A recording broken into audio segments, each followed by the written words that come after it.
Okay, so I know that a few of my videos lately have started out with these little explanations before I get into the comparisons themselves, but some of you may notice that it's a little darker in here than it usually is, and that's because I've been using both my ceiling fan and my lamp to get as much lighting as possible, but my lamp happens to be very old and the switch on it has stopped working, so I'm going to have to get a new one eventually, but until then you're just going to have to deal with this relative dimness. Honestly, it doesn't look too bad. So anyway, the two films that I'm going to be comparing tonight are the original Texas Chainsaw Massacre and its 2003 remake. Now, for those of you who are not familiar with this story, the Texas Chainsaw Massacre follows a group of friends who are on a trip, and as they're passing through rural Texas, some horrible stuff starts to go down, and they soon find themselves falling victim to this maniac with a mask made out of human skin, as well as his insane family. I think it's suitable to start off by talking about how both of these movies start off. They have this very iconic introduction to them where this guy is just talking about how this tragic event befell a group of 5 youths.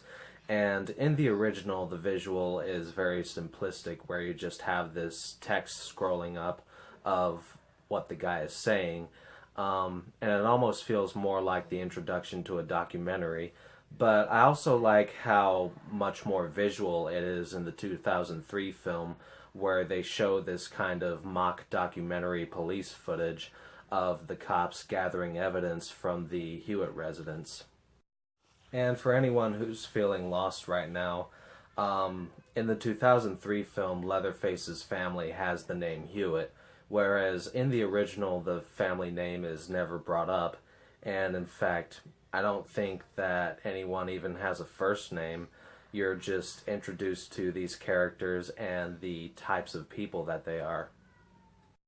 Next, let's talk about the settings of these two movies, because the house in the original film is extremely memorable for just how dirty and filthy and unpleasant it is.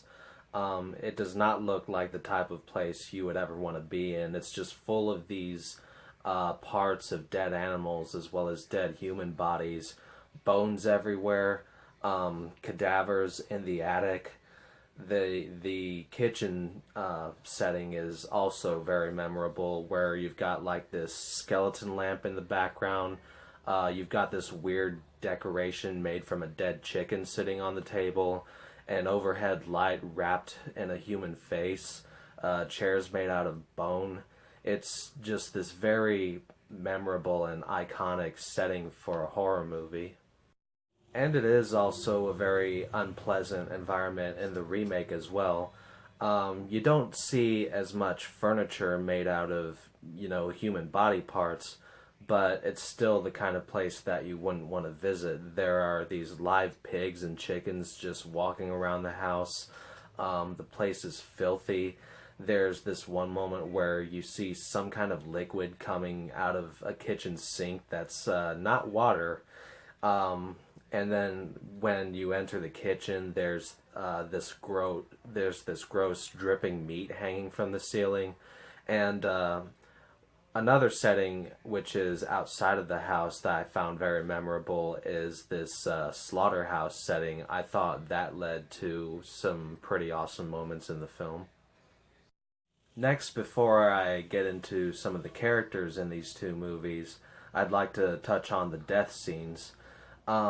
Now, a lot of people look at the original Texas Chainsaw Massacre as this very gory and violent movie, but really a lot of the violence in it is only implied and it's just happening off screen. And you don't really see that much blood in the movie, but it is filmed in such an effective manner that it tends to come off as much more violent than it actually is. And it is punctuated by some very disturbing moments, like with the first death scene when this guy gets hit in the head with a hammer. You just see his body convulsing on the ground before Leatherface has to take a few more whacks at him. And then there's this young woman who he grabs and takes into the house, hangs her up on a meat hook, and then supposedly attacks her with a chainsaw. But then there's a later point in the film where she's discovered in the freezer, and it's discovered that she's still alive. It is very unsettling stuff, for sure. Now, in the case of the remake, a lot of critics have bashed the film for replacing more disturbing violence with just blood and gore. And it is admittedly gorier than the original. Like, there's this one scene where a guy gets his leg cut off, and you see that cut in full view. And there are generally bloodier environments in the film, and you do see more blood splatter. But at the same time, it does tend to follow in the footsteps of the original, where a lot of these kills tend to happen off screen. There are a couple of people in the film who get killed with the chainsaw, but you don't actually see it penetrating their bodies. And at the same time, though, it does feel a little more clean than the original. There is one character who suffers for a very long time, but it honestly would be more effective if the character had been a little more likable in the first place. And then when this one guy gets hit in the head with a hammer, as did the other guy from the original film, it still feels a lot more clean because you don't see the convulsions or anything. It's just bam, and he's dead just like that. And now to touch on some of the supporting protagonists in both movies, the ones who are not the final girl. In the original, one cast member who kind of stands out from the rest of the group, though not in the best way, is this guy in a wheelchair named Franklin.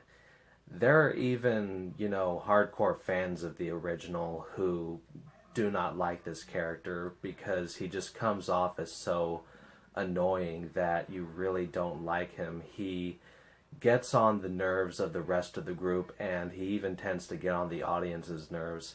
And in some of the scenes where he's being picked on, you really don't feel much pity for him.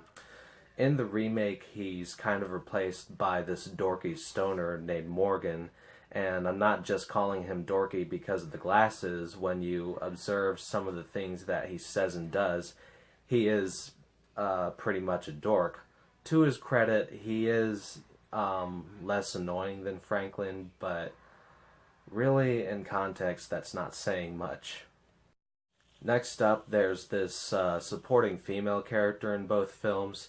In the original, I can't remember what her name was, forgive me for this, but in the older version, she's just very obsessed with astrology, and in the beginning tries to apply it to everything that's going on, which may sound kind of annoying, but it really isn't. It's just kind of this interesting quirk that her character has.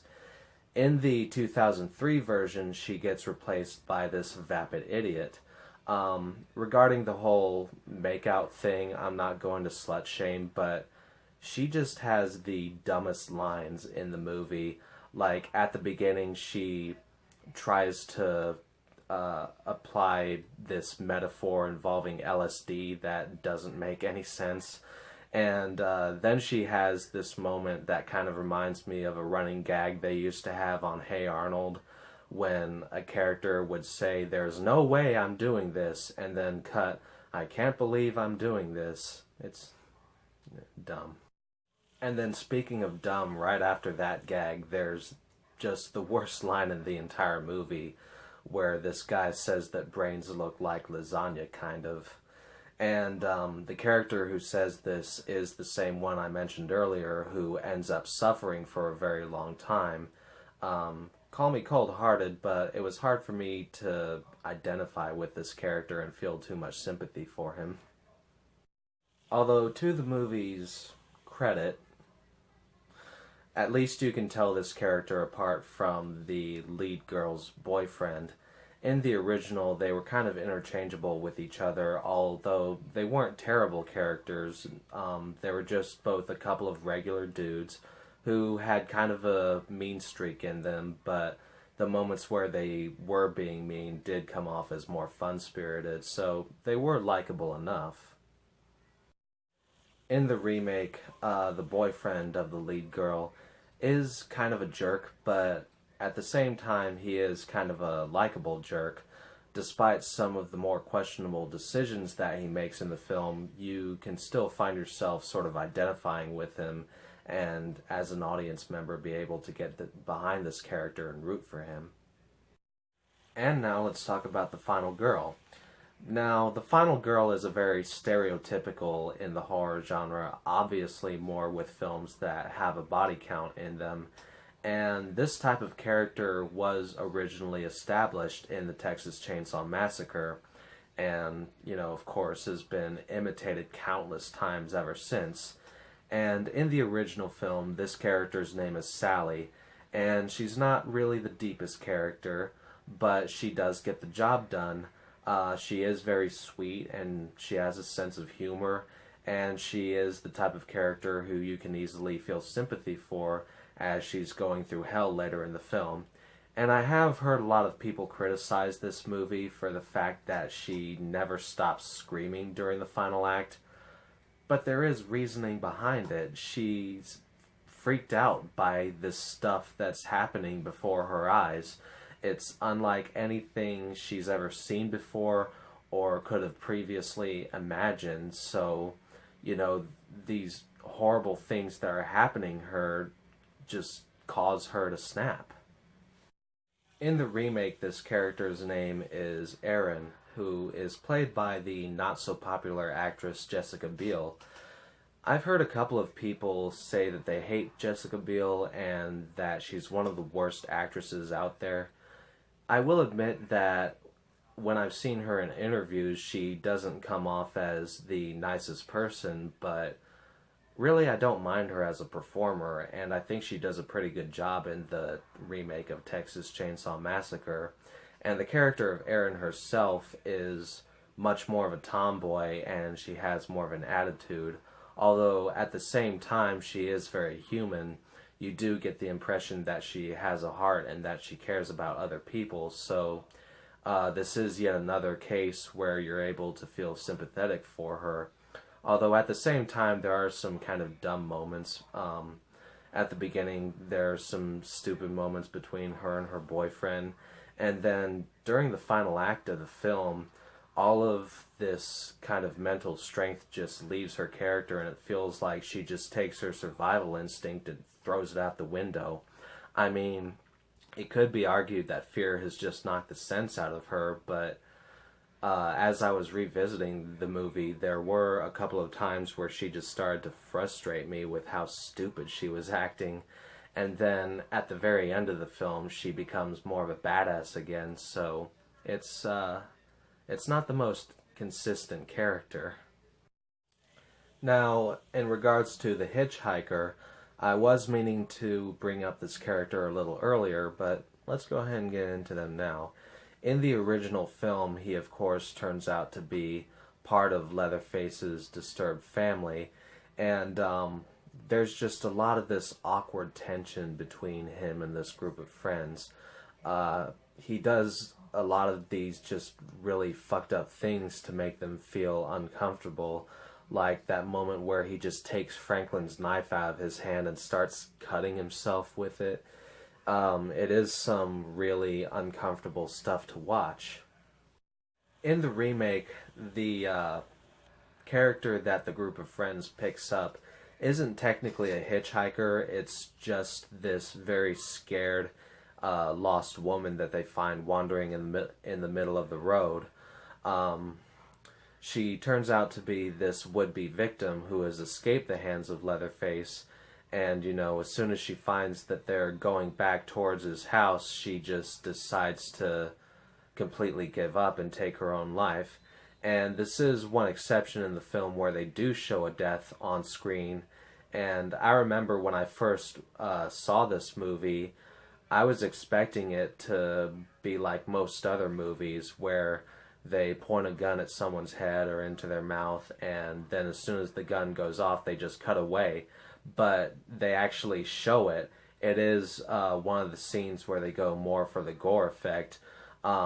It was kind of shocked to see the gun go off in her mouth, to see her cheeks get blown out a bit, the blood splatter out the back of her head. And then there's this really great shot where the camera is panning through the hole in her head and not the back of the van. So in a different way, it's still a very effective scene. Holy shit, did it just get light out again? Is the sun already in the process of going back down? Um, yeah, it's been about 21 hours since the last clip in this video. Where I left off, it was starting to get late and I was just getting sleepy as hell.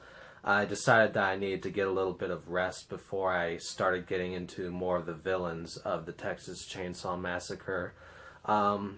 So I went to sleep, went to work today, came back home, take a shower, and for the record, I was wearing a different shirt between last night and now. Although, honestly, I don't think it matters that much. I'm talking about Leatherface, and I'm going to wear my Leatherface shirt for it. So, let's get into the villains. Anyway, I'm going to start off by talking about Leatherface's family in both films. In the original, he doesn't have like a huge family, and I've already covered the hitchhiker. He does do some pretty scary stuff towards the end of the film, but none of it is nearly as memorable as his introduction scene. Leatherface also has this old, creepy-looking grandfather who almost looks like a corpse. In fact, I remember the first couple of times I watched this movie as a teenager, I was kind of wondering, are they just keeping the dead body of their grandfather around? Although nowadays it's a lot easier to notice the little movements that he makes. And of course, in that scene where they're trying to get him to kill Sally, a corpse's arm wouldn't be quite flexible enough to, be moving around like that. But yeah, he is a really creepy character, and there are some really uncomfortable moments involving him, especially this one which involves him drinking blood.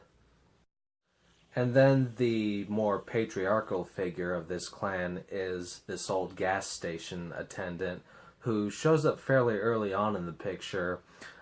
He just seems like this very unassuming man. You don't exactly get the impression that you're ever going to see him again, but of course you do once Sally is running away from Leatherface and goes into the gas station for safety. You're almost tricked into believing that she might be saved, but then you may start to wonder why Leatherface isn't breaking into the gas station, and it does seem pretty suspicious there.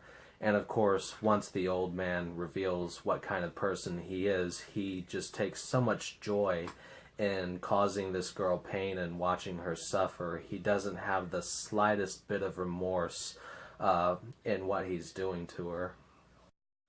In the remake, there's a female gas station attendant who turns out to be Leatherface's mother, and she is this very extreme version of a mother who wants to protect her child and look out for him.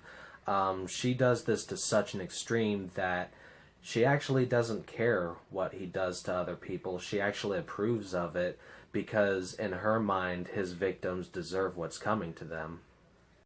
And then you've got a lot of other supporting villains just kind of sprinkled throughout. One of them being this grumpy old man in a wheelchair with no legs. Come to think of it, he could have been the other possible replacement for Franklin's character. Instead of having this whiny, annoying young man, they made him a grumpy, annoying old man who happens to be in this other group of people. Also, there's this little boy in the family who isn't technically a villain.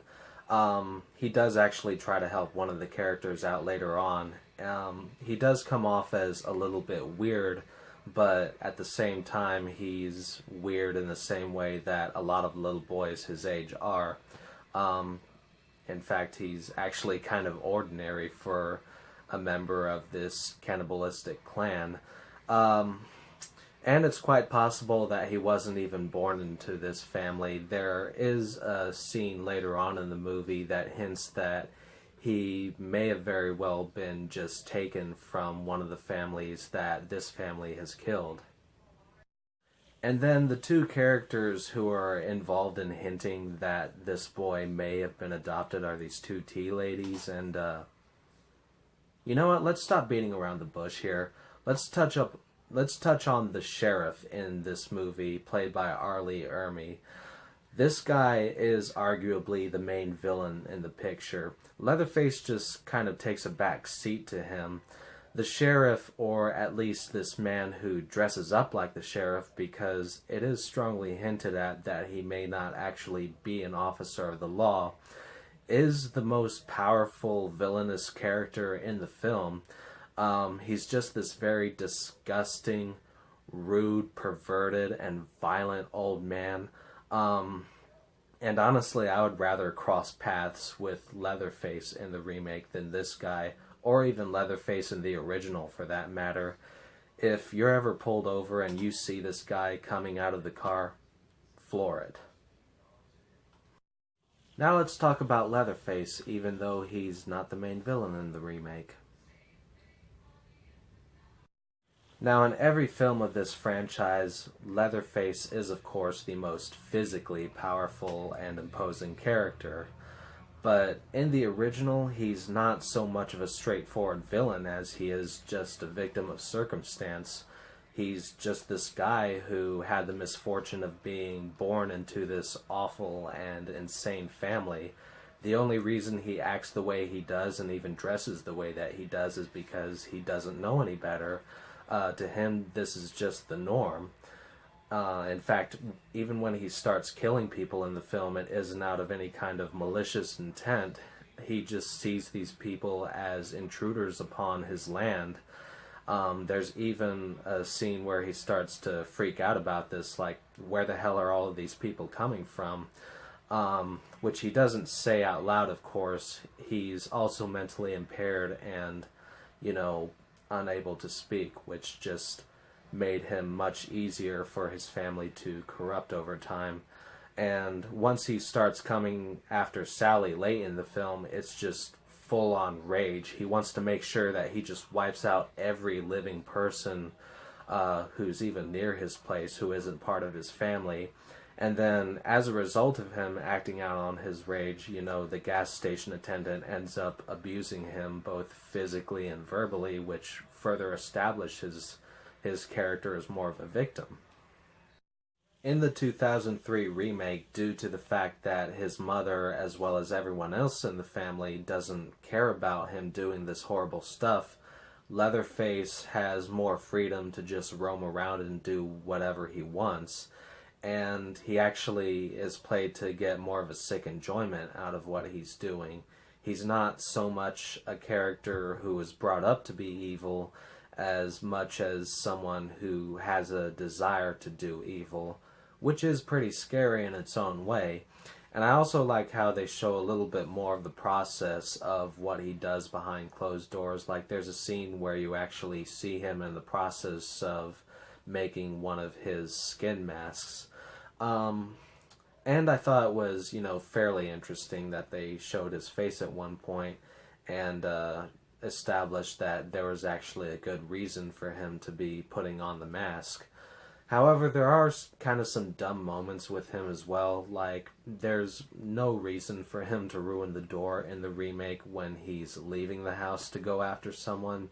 And then this doesn't actually involve his character so much as it does physics. There's a point where he's coming after these two characters who are huddled inside a van, and he gets on top of it and just runs the chainsaw through this metal van roof like it's butter. Either that roof is actually made of wood, or he has some kind of super monster chainsaw from another dimension. In the end, I really do like the remake from 2003 for a few reasons, mainly because of how much Arlie Ermey steals the show, but there are just a lot of dumb moments in it, and when I look closely, I can kind of understand why it gets as much hate as it does. And I have to agree with the grand majority that the original is a superior picture. The sets are more memorable. Leatherface is a more interesting and layered character, and it's just overall a much more realistic and disturbing and terrifying movie. All in all, none of the films which followed were able to hold a candle to the original Texas Chainsaw Massacre. Anyway, that's all I've got to say for this comparison. I'm gonna go get some rest again. I hope you all have a good one.